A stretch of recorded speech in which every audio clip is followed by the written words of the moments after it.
So let's go ahead and get started.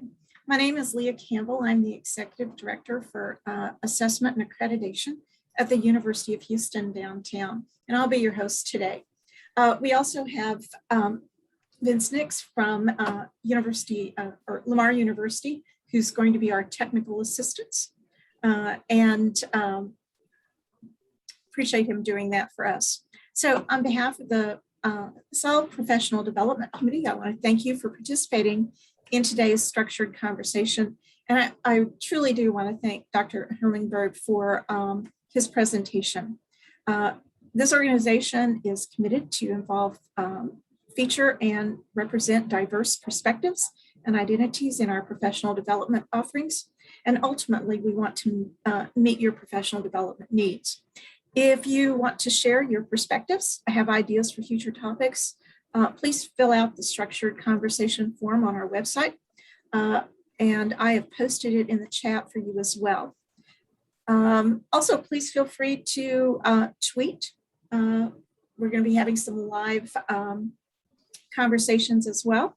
And the hashtag is in our chat. It is hashtag SC_grit. Hashtag SC_grit. Also, please feel free to post any questions that you might have for Dr. Hummingbird. We'll be glad to share those with him as they come up. So without any further ado, just let me briefly introduce Dr. Hummingbird. He joined the Southwest Indian Polytechnic Institute in 2011 and currently serves as their Director of Analytics and Outcomes. For those of you who are not familiar with SIPI, it's a 2-year institution operated by the Bureau of Indian Affairs, so it's part of the federal government. It's located in Albuquerque, New Mexico, and is one of only 2 national American Indian colleges and one of only 3 in the nation that is multi-tribal. So SIPI serves students from all over the United States. As part of his work with SIPI, Dr. Hummingbird has researched the relationship between grit and non-cognitive skills to identify strategies to help students at his institution persist and graduate, which is a goal I think that all of us have for our students. What I have particularly appreciated about his work is the applied nature of it and the creative strategies that he's developed to improve retention and graduation rates among the students of his institution.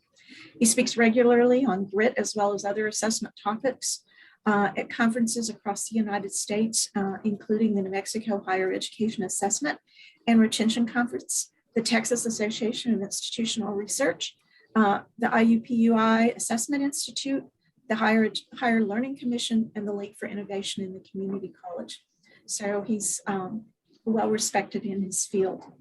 He hails from Oklahoma. He holds BS in management from Southeastern State University, and he's a University of Oklahoma graduate. So without any further ado, I'd like to turn it over to Dr. Hummingbird.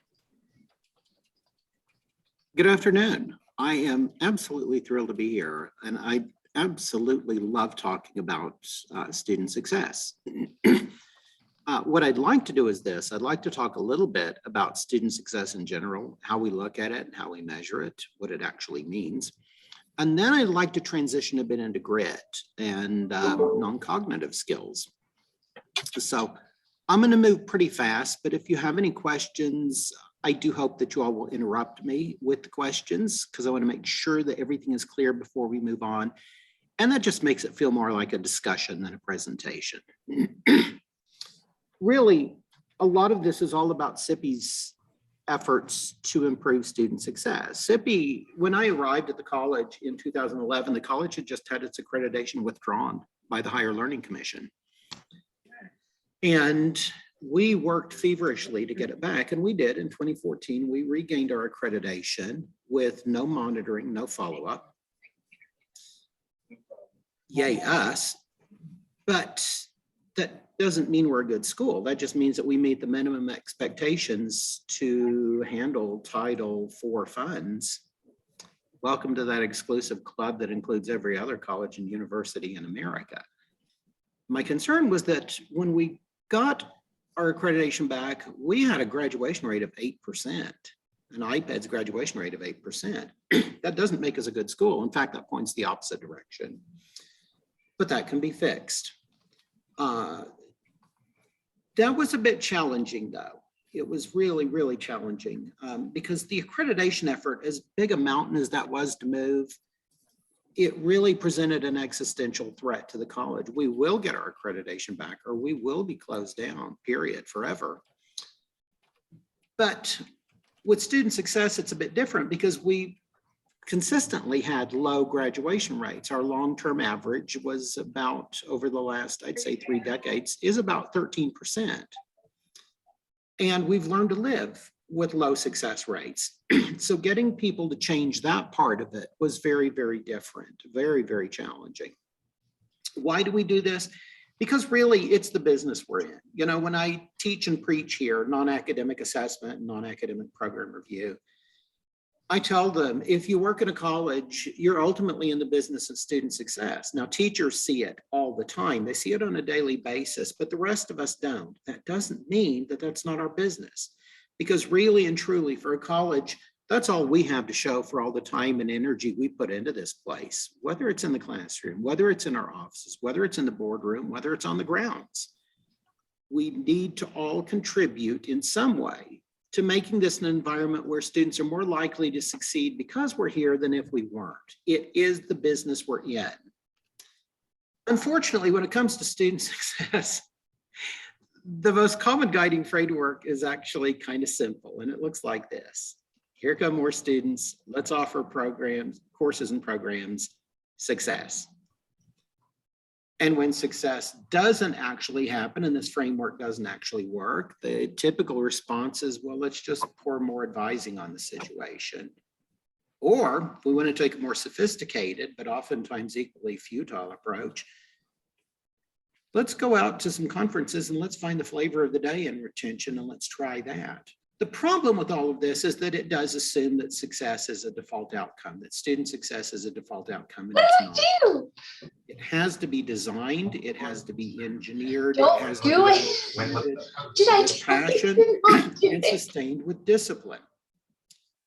So we decided we needed a slightly more sophisticated framework for thinking about promoting student success. And what we really needed to do was we needed a framework that understood that students show up at college at point A, which is, well, I'm here at college for the first time. And in their minds, they can envision point B. That is, I've successfully completed whatever I came here for. Maybe it was to graduate and get a job. Maybe it was to graduate and complete licensure or certification in their field. Maybe it was to complete the core curriculum and transfer on. Maybe it was to graduate and move on, transfer into graduate school or what have you. Regardless of what point A or what point B is for students, the fact of the matter is getting from point A to point B involves navigating a whole series of educational transitions. And we need to think about those transitions because any of those transitions can collapse at any time and force a student out of college. So what we decided to do is this. Let's take the SIPI life cycle where students start at SIPI and their final outcome. Let's map what it looks like to go from point A to point B. Now, because we're a very small community college, this map is very simple. But bigger colleges would have a more sophisticated map. Bigger colleges would probably have more pre-engagement, like early college experiences for high school students, summer bridge programs, continuing or dual credit. They might have continuing ed programs. They might have graduate programs or professional schools. The bigger the college is and the more they offer, the more complex the map would look. But this is kind of cool to teach with because we're such a simple school. Students come into SIPI, they do orientation, and some will do assessment testing and placement.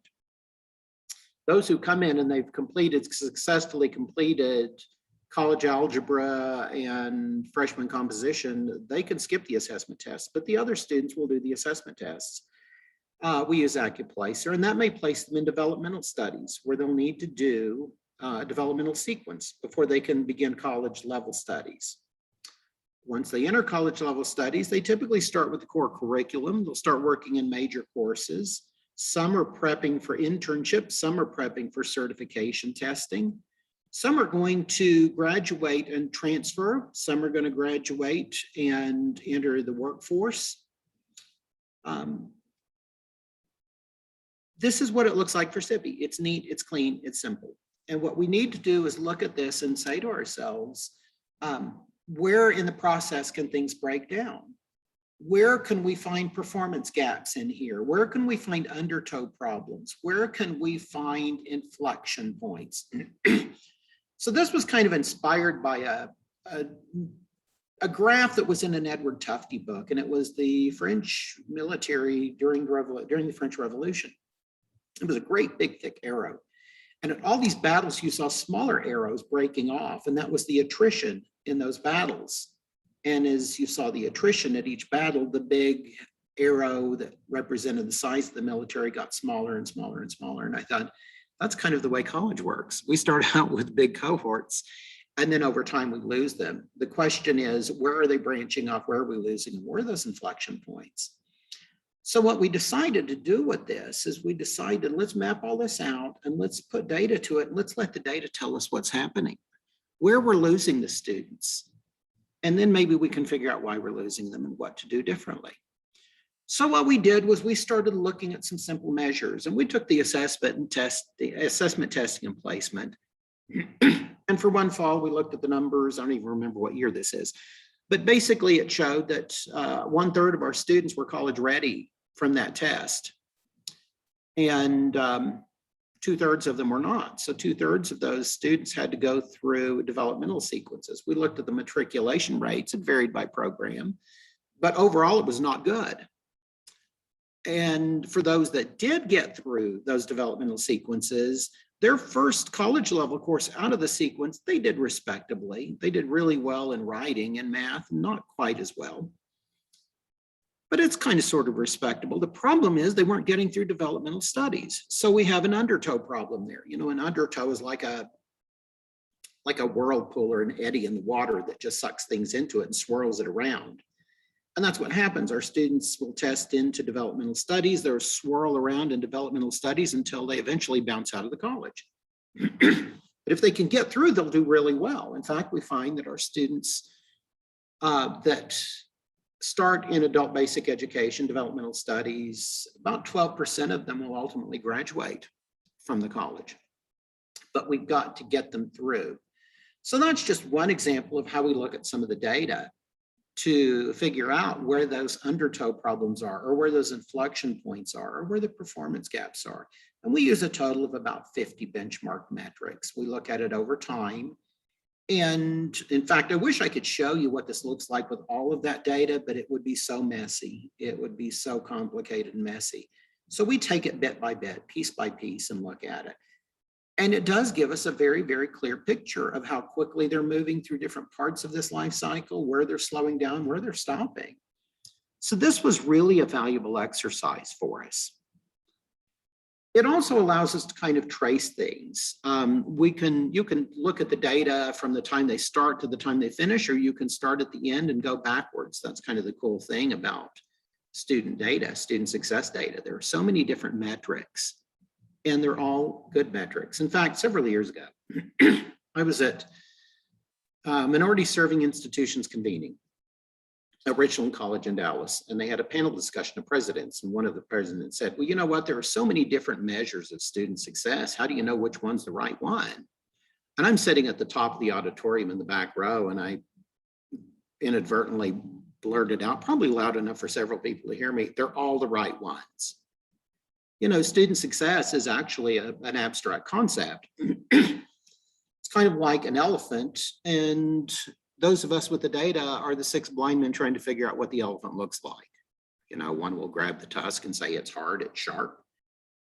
Comes to a point, one will grab a tail and say, no, it's like a rope. One will grab the ear and say, no, it's thin and it's flappy. One will grab a leg and say, no, it's like a tree trunk. One will grab the trunk and say, no, it's big, it's long, it's round, it's pliable, it's bendable. And another will walk into the side of it and say, no, it's like a wall. Who's right? They're all right. And I think that if we get enough grasps at the elephant, where the elephant is student success, eventually the visage of it starts to come into clarity. So data is good, and more data about student success, more metrics about success do tell us more about different parts of success at different points in the life cycle. We just have to be able to sort through them logically and find those that are most relevant to us and work with those. So anyway, we look at the year we get our accreditation back and the iPad's graduation rate that we sent in that year, February of that year, said we had an 8% graduation rate. And the president was not happy about it. And she said 8% is not acceptable. It was up from 7% the year before. But she said that, 7-8% graduation rate is not acceptable. We've got to fix it. Well, you can't just fix a bad graduation rate. Basically, you've got to find the sources of the problems. So we look at this, all of the data on the student success, that student life cycle diagram. And the data is telling us we're losing students at every turn, at every transition in that model. And so I asked Vincent Tinto, who came out here in 2014, and I said, when we're losing students at every point in the model, where do we start? And he said, well, not to be cute, but why don't you start at the beginning? And so, because failures cascade, and a lot of these failures we're going to find happen right at the very beginning of the student life cycle. If we can fix those failures, successes will cascade as well. So we looked at the graduation rate, 8%. Why are students not graduating at an acceptable rate? Well, let's look at persistence. What percentage of our students come back from fall to fall? Because if they don't come back, they're not going to graduate. So our fall persistence was really bad. It was 37%, well below the national norms. National was from the National Community College Benchmark Project. So you can see that our fall to fall persistence rate was well below the national norm. Well, why aren't our students persisting? Because if they don't persist, they're not going to graduate. We looked at their early success rates. That is, what percentage of students who enroll in courses actually end that course with a passing grade. So we take out the D's, the F's, the W's, and nationally, about 75% should be succeeding in each course, but for us, that was only 66%. If they're not succeeding in the courses, they're not going to persist. If they're not going to persist, they're not going to graduate. Well, where is this enrollee success really breaking down? Like I said, Vince Tinto told us, why don't you start at the beginning? So we looked at the first term, and we found that of our students, only 77% were earning any credit hours in their first term, 77%. Now, we know that nationally, and I think it's Achieving the Dream that did some research on this years ago, I think that number is closer to 85 for most community colleges. So we're performing below the average community college. However, most community colleges are part-time schools, where about 1/3 of the students are full-time and about 2/3 are part-time. But SIPI is not, because we're a residential college. We have dorms here. About 85% of our students are full-timers. So earning 0 credit hours means they didn't just drop 1 or 2 courses. That means that they either dropped, withdrew, or failed from an average of 4, at least 4. That's bad. That is really bad. When we look at that first term GPA of 1.98, it tells us in our first term, our entering students are averaging a high D. Their enrollee success rate in that first term is only 58%, and their course completion rate was only 82%. What that tells me is that the first term experience for SIPI students falls somewhere in between a bad dream and a full-blown nightmare. So we sliced it and we diced it. We looked at transfer ins, and our transfer ins do better than our first time at college students, and that's to be expected. But it also tells us that maybe we need to rethink orientation, because students who are oriented to college at other schools tend to do better than those who are oriented to college at SIPI. We looked at those that were graduates from Bureau of Indian Education high schools versus non-BIE high schools and found the non-BIE high school students do much better. But here's the really interesting one. We broke it down by college ready versus not college ready, and we saw clear lines of delineation here. College ready students, about 90% of them earn credit hours in their first term. But for not college ready, 74% earn 0 credit hours in their first term. The first term GPA for the college ready students is 2.6, but for the not college ready, it's 1.82. The enrollee success rates are dramatically different. In fact, that not college ready enrollee success rate of 53%, that's the most frightening number in all of these tables to me. Because what that tells me is that for not college ready students, I can flip a coin and pretty well predict whether or not they're going to pass any given course they take in their first term at SIPI. That's just not right. And that needs to be fixed. Because our not college ready students, again, they make up a majority of our incoming students. They are our bread and butter, and yet they are struggling. That first term is a nightmare for those students. So what are we going to do about it? Well, what we decided to do is we decided to use this data to begin placing and prioritizing student success initiatives throughout the life cycle. We started in stage 1.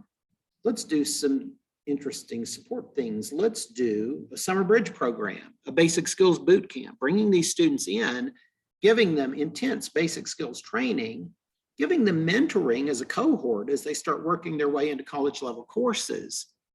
And let's see if we can shorten that, that time that they spend in developmental sequences. Let's start measuring non-cognitive measures. So we used ETS as Success Navigator. Unfortunately, that's gone away, but I'll get back to that in just a moment. We developed an in-house early alert system, and we've been working on an integrated advising system. Stage 2, we needed to put a lot of emphasis there. So we looked at kind of a first year culturally relevant seminar done through a learning community. We're at pairs, freshman composition with an introduction to Native American studies. So our students may not have a leg up on learning through the writing skills they bring to the college, but they're very culturally literate. Let's pair those two up and let's contextualize writing with Native American culture. Let's build math skill labs, math and writing skills labs, because when I got here, the college had all these beautiful STEM labs. They've got a robotics lab, they've got an astrophysics lab, they've got a networking lab. They've got all of these wonderful STEM labs, but most students will never be able to use them because they never had a writing center or a math center. So they established them. And in the first year of the math center, let's see, 52% of our students use that math center in its first year. We needed those, we needed them badly. We took developmental math because Math 100, the highest level of developmental math, was the biggest gatekeeper in the college. And we modularized it. And I'll get to that in just a minute. We've taken other initiatives, but we needed to start at stage 1, move ourselves to stage 2. Now we're working on things like stage 3 and stage 4 still. It's a process that's never really going to stop, but we do these initiatives because the data told us that they're needed and they told us where they're needed. We pilot them, we expand them, we scale them up, we use the data to test the efficacy of them and then make revisions to them. How's it worked? Well, let's take a look at a couple of them. Summer Bridge. We offered Summer Bridge. It's a very short course, just a few weeks in the summer. But what we found is that of the students that go through that Summer Bridge, 70% of them matriculate to the college in the fall. This is for not college ready students. Instead of the 1.82 or 1.84 first term grade point average, theirs was a 2.75.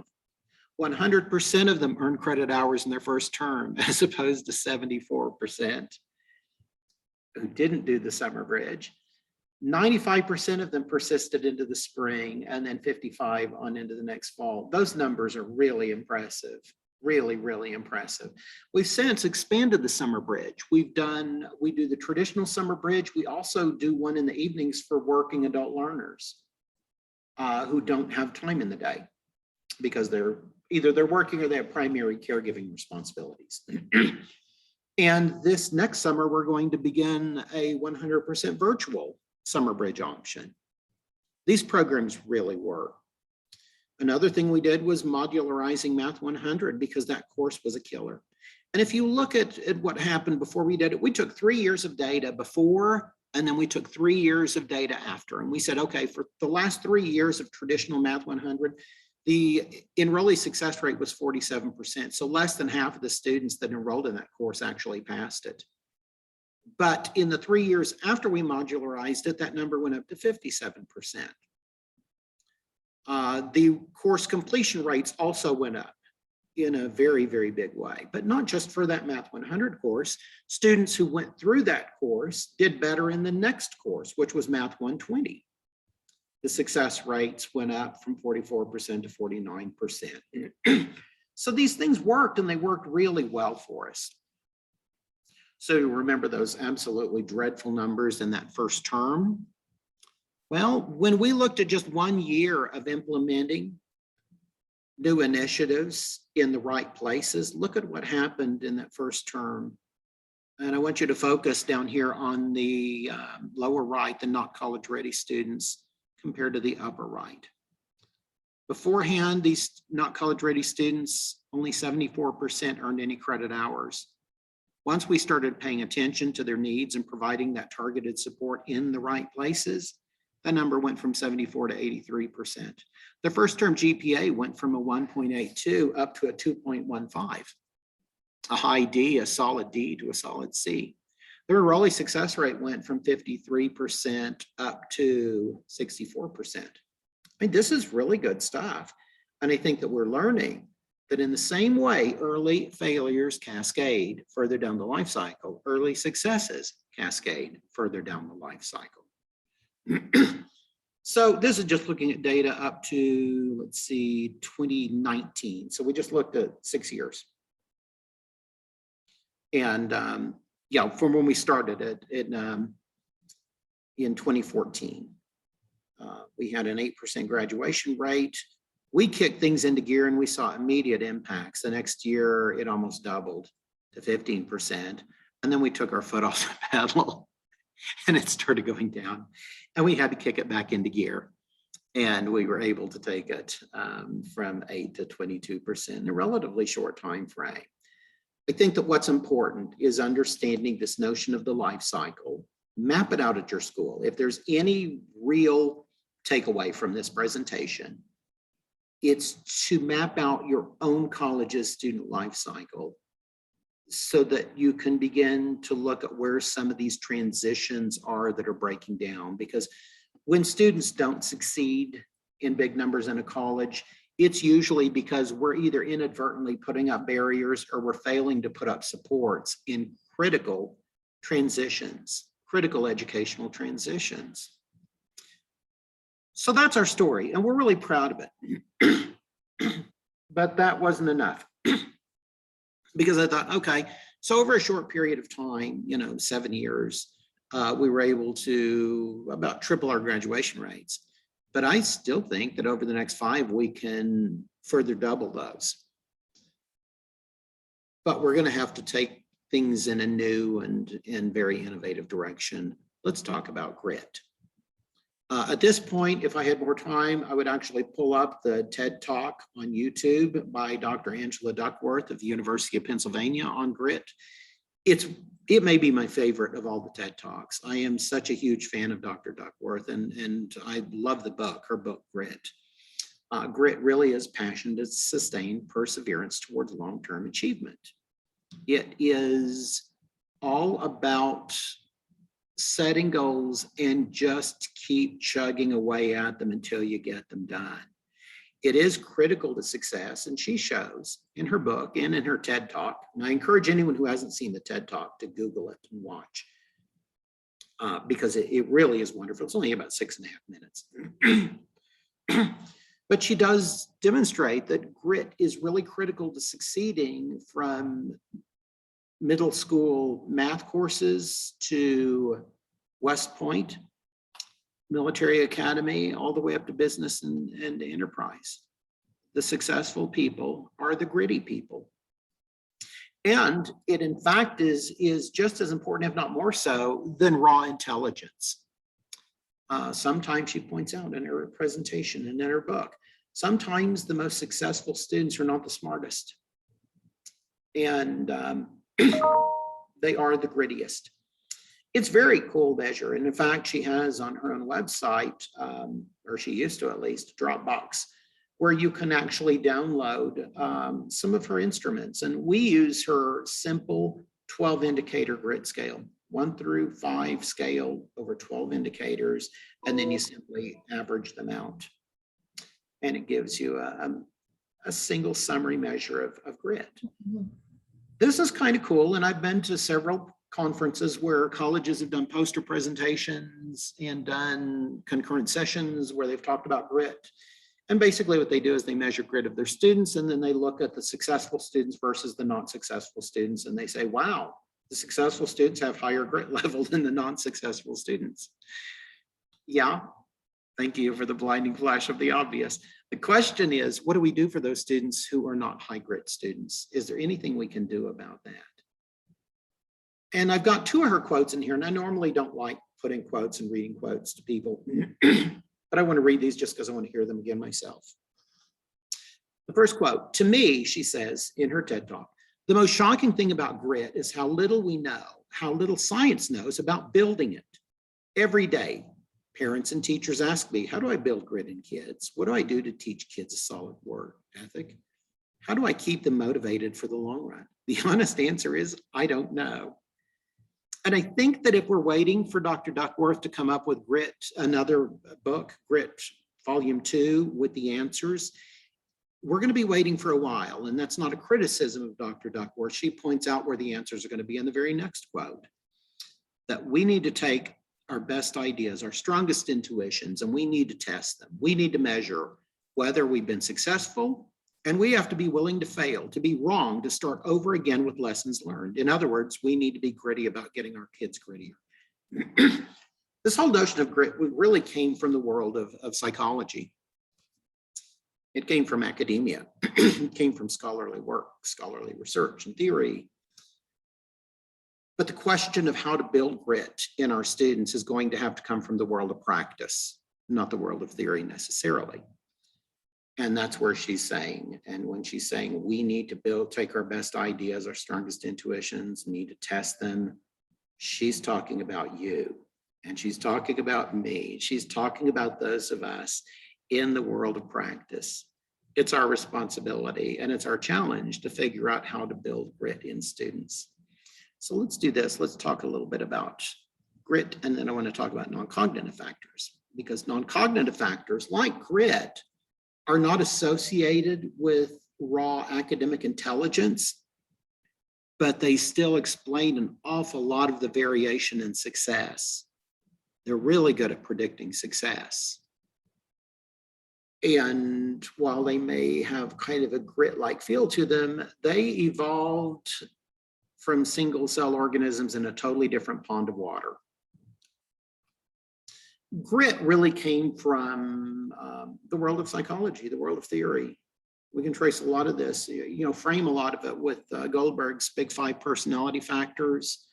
You can call that, depending on how you arrange these, I think it can be turned into canoe or ocean, but it really is looking at these different personality factors: extroversion, agreeableness, conscientiousness, emotional stability, and openness. Interesting is that none of these are actually directly tied to raw academic intelligence, but these may all point to success. Now, over in the world of practice, the National Research Council did a lot of research, and they basically found what they call 21st century skills: cognitive skills, interpersonal or social skills, and intrapersonal or self-regulatory skills. Cognitive skills are things like study skills, critical thinking, non-routine problem solving. Interpersonal or social skills look at things like teamwork, leadership, tolerance for diversity, emotional intelligence. And then things like intrapersonal or self-regulatory skills include things like time management, organizational skills, work ethic, self-concept, self-efficacy. It's really fascinating how these two have developed, but never crossed paths. In fact, I've had one of the best education psychometricians tell me on 2 different occasions, you know what, don't waste your time with grit, because it's a relatively fixed personality characteristic that you can't directly manipulate. Well, maybe you can't directly manipulate it, but what if you could indirectly manipulate it through non-cognitive skills? Well, we measured non-cognitive skills, and we used ETS's Success Navigator, which looks at 4 general areas: academic skills, commitment, self-management, and social support. These look kind of like cognitive interpersonal or social skills and intrapersonal or self-regulatory skills. And they're kind of variations. But ETS measured specific skill sets. For academic skills, they looked at organizational skills. That's skills necessary to understand and meet class expectations. They looked at commitment to college goals, or commitment to your own institution, to your specific college. They looked at self-management skills. So that really, this is kind of like self-regulation, self-regulatory skills. How do you handle stress? How do you handle test anxiety? Or academic self-efficacy, that belief in yourself, that belief about yourself that you can complete college.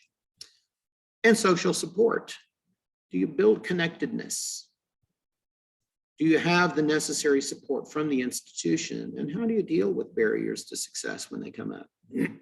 So my question was this: if I could manipulate, how do any of these actually help me understand and predict grit? Because if they do, maybe I could manipulate these skill sets and see those skill sets manipulate the level of grit in students. So this is a point where in a conference, in a conference I would ask people, so give your ideas, which ones do you think actually are going to predict grit, or are going to have a high association with grit?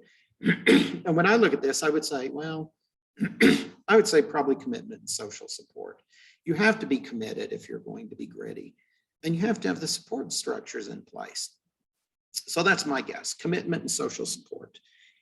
So if we can improve those skill sets, we can improve grit. And if we can improve grit, we can improve completions. So I looked at 3 years worth of data, and what did the data tell me? It told me I was exactly wrong.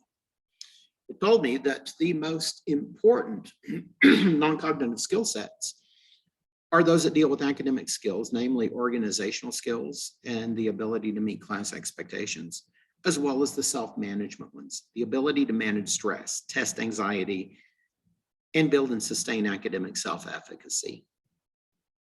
And I thought, wow, that's interesting. And I showed this to the provost here, and she said, but if you think about it, if we're measuring this when students come into college, they're all going to tell you I'm committed to graduating, and I'm going to commit, and I'm committed to graduating from this particular school. So yeah, they're going to tell you their commitment is high. But if they lack the organizational skills, that commitment doesn't mean as much. If they can't meet class expectations, that commitment doesn't mean as much. And I thought, you know what, that you're right, that doesn't make a lot of sense. So what we've done is we've really found 5 non-cognitive skills that explain well over half of the total variation in grit. So we believe that if we can focus on these 5 and we can strengthen student skills in these 5 areas, we can see the students do better in the classroom. So this is really a challenge, not necessarily for faculty, but for student services, student affairs.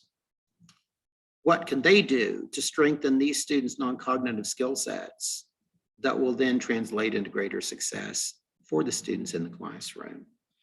Well, that's our challenge, and that's where we're at, is we've got these 5 skill sets across the bottom of this life cycle picture. And the question is, how do we program thematic interventions in these 5 areas throughout the college? There is no silver bullet. There is no single solution that's going to work. We're going to have to come up with multiples. And I want to think about this as we begin building these interventions. I want to think about it kind of like curriculum mapping. where we say, well, this particular competency needs to be introduced at some point. It needs to be emphasized at some point. It needs to be reinforced at some point. That's kind of like the 3-hit theory in advertising that says, well, for advertising to actually make a difference, the consumer has to be hit with that advertisement 3 times, at least 3 times in the buying cycle. So what we're thinking about now at SIPI is organizational skills.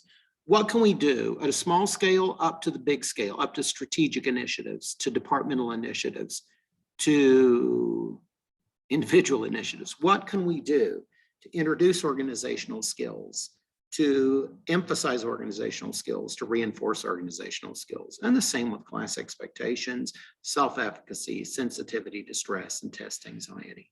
Here's some examples.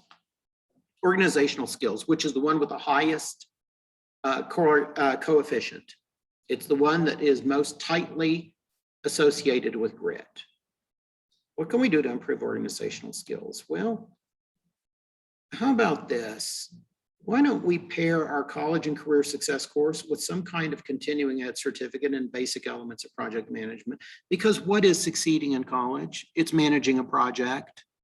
And if we could teach our students to think through the lens of a project manager, even if it's very basic and rudimentary, then our students are likely to do better. Students, the default is I'm sitting in a class and they think, oh my gosh, I have a PowerPoint due in week 8 and it's week 7. I've got a PowerPoint due next week. But the project manager in that student would say, I've got a PowerPoint presentation in week 8, which means that in week 5, I have to have the outline done. In week 6, I have to have the data, the charts, the graphs. Week 7, I need to embed the audio so that in week 8, it's ready. That I can set these deliverables and I can work back from them. Teaching students a framework to think about how they organize their time and their energies is going to help them better manage this project that is navigating college. Example 2, test anxiety. We used to, when I taught years and years ago, marketing at the University of Oklahoma, in the College of Business Administration, we had a test bank where faculty could put old exams.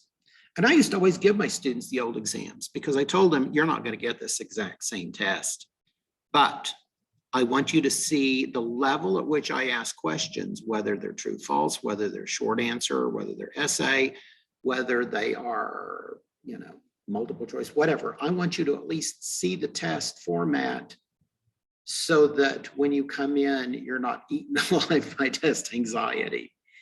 If I can take away the test anxiety, then all that's left to actually measure is their knowledge. So why don't we build something like that here at SIPI? And in fact, if students wanted to do a little bit of deliberate practice, which is one of the things that Dr. Angela Duckworth says will improve grit, then let's let the students actually take those ungraded tests and complete the test and then have it scored. But let's do what we can to reduce test anxiety without necessarily giving the students the exact test that they're going to see. Maybe that would help with test anxiety.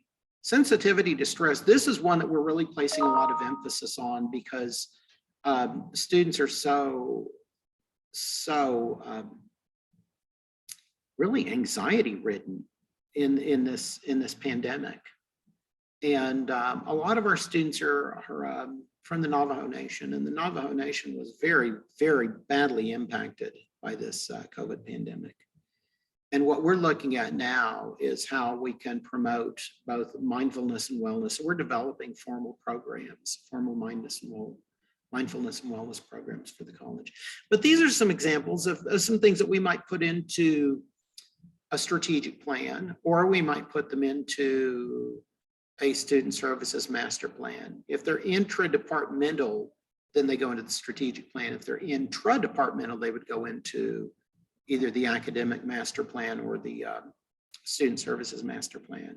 But some of these are also the types of things that we could do at a department level. What we need to be thinking about is what we can do at different levels. Let's maybe start with the low-hanging fruit, and then let's work our way up to the big, beautiful fruit at the top of the tree. Let's focus on that basic discipline of curriculum mapping, that all 5 of these areas of non-cognitive skills need to be introduced. They need to be emphasized. They need to be reinforced. We got to hit these students with these skill sets and with skill interventions at least 3 times during this life cycle for it really to take hold. Now, I want to talk one other thing real quickly, and that is the self-efficacy piece, because this is probably the most challenging one to work with. How do you improve student self-efficacy? I mean, you can, I suppose we could all become cheerleaders, but how do we actually manage student self-efficacy?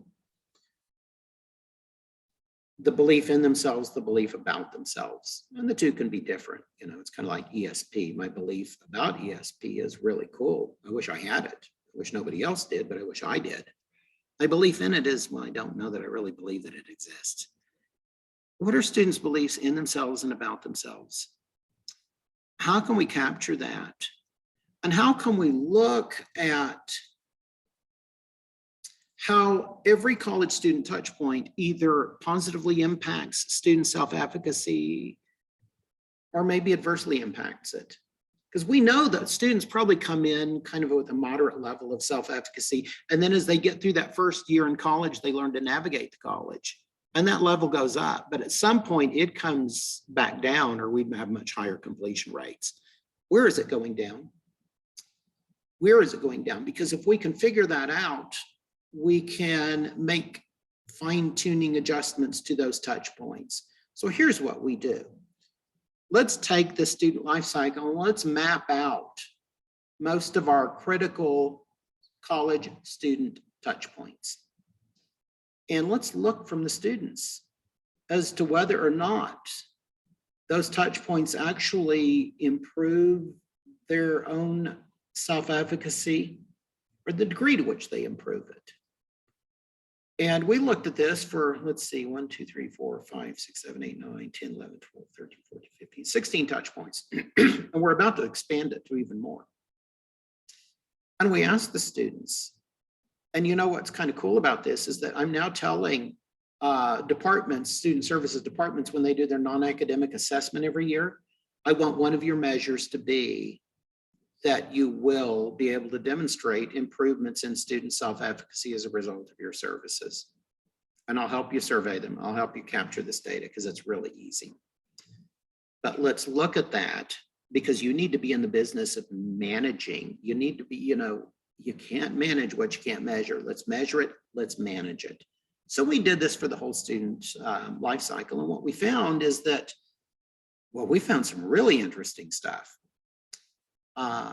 We did find that self-efficacy impacted differently for college ready versus not college ready. And what it shows is that the potential of any touch point to improve student self-efficacy is much higher for not college ready students than for college ready. It's not in this particular table, but we also looked at short-term self-efficacy versus long-term. Does it impact your belief that you can complete this current semester versus that you can complete your degree or certificate? Because some things are going to have a short-term impact, like tutoring. Tutoring is definitely going to impact your ability to get through this current semester. But is it going to increase your ability to graduate from college in general? Well, maybe not as much. But what that means is that those that have a short-term impact on self-efficacy probably need to be replicated with greater frequency. Things like financial aid advising and admissions advising, those are going to have bigger long-term impacts on self-efficacy. I really encourage us to start mapping these things out and looking at the impact this has on students. Because for us, I look at this and the thing that scares me the most is academic advising has the second lowest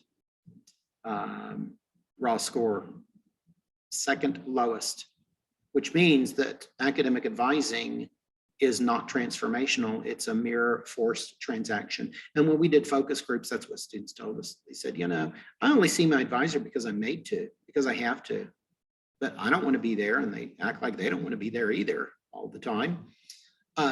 No wonder it has so little impact on student self-efficacy. And that's why we're looking at a new advising model, an integrated advising model. So I encourage everybody to look at your touch points and determine the extent to which they're transformational or they're merely forced transactions. I really, really appreciate your time. I guess I'm getting close to the end.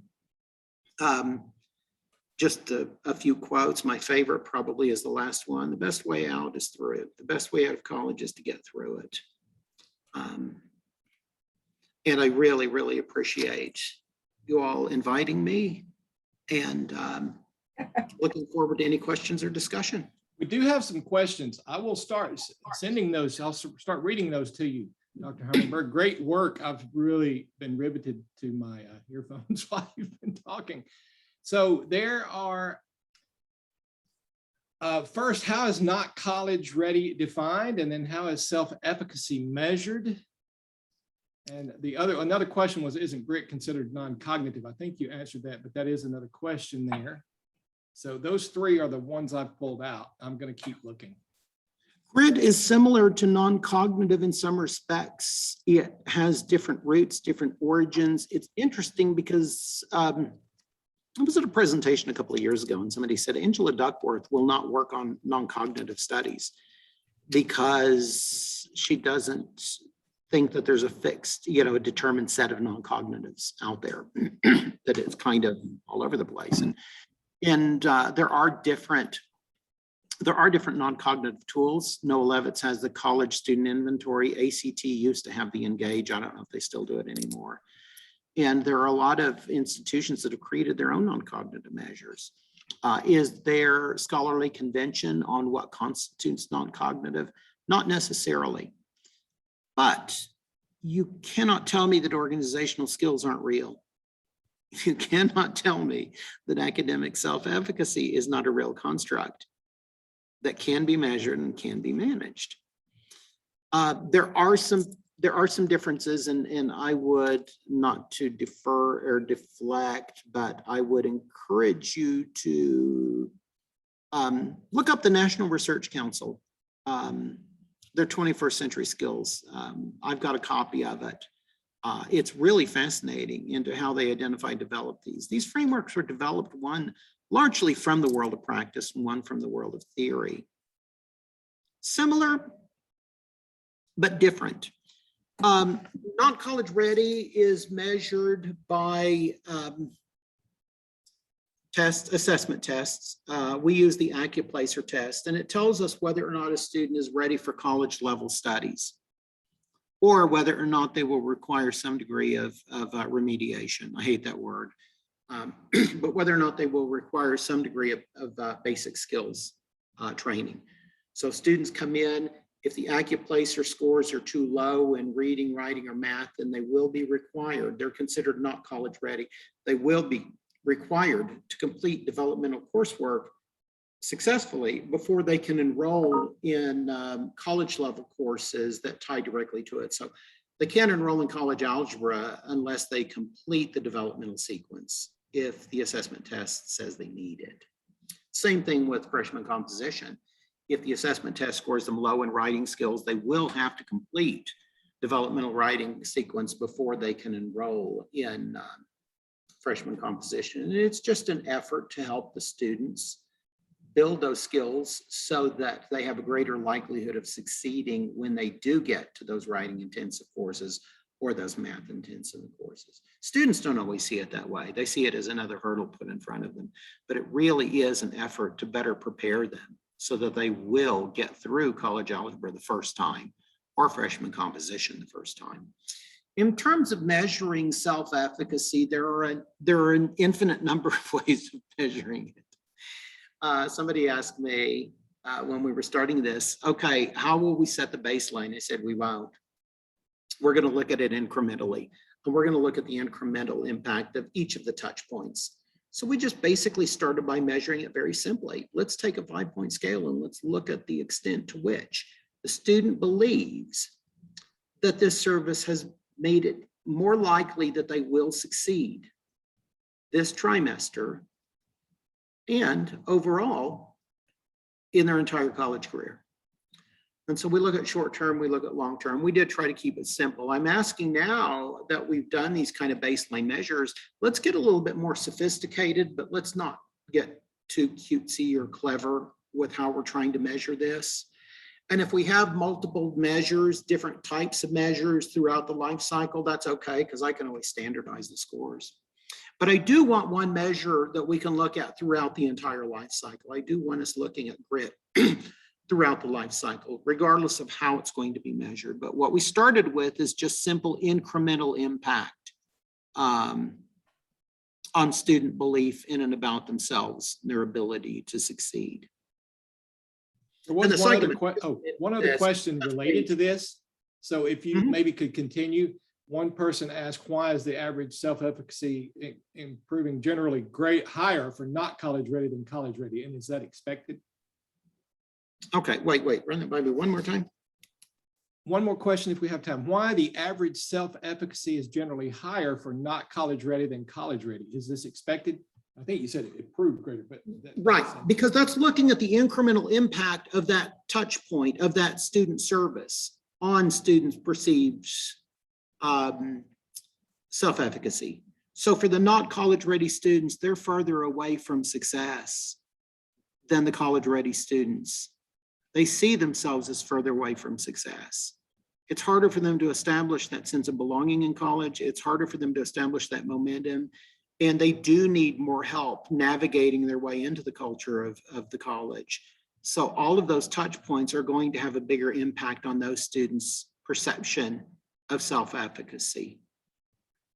But what that tells us when we look at these kinds of things is that we may need to channel these students, different subpopulations of students, through a different sequence of touch points in the college.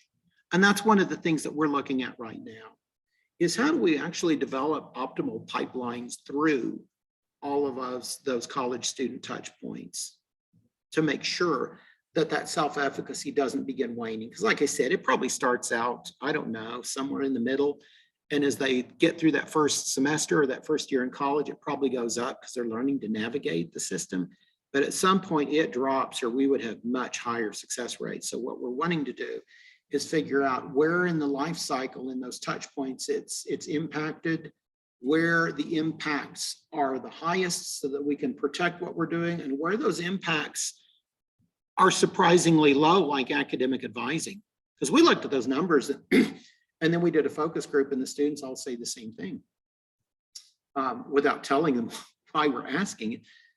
Students are saying, well, it's clear. The faculty advisors aren't trained in advising. They don't know what they're doing. And it shows in those numbers because faculty advising is not meaningfully improving student belief in and about themselves that they could succeed in college.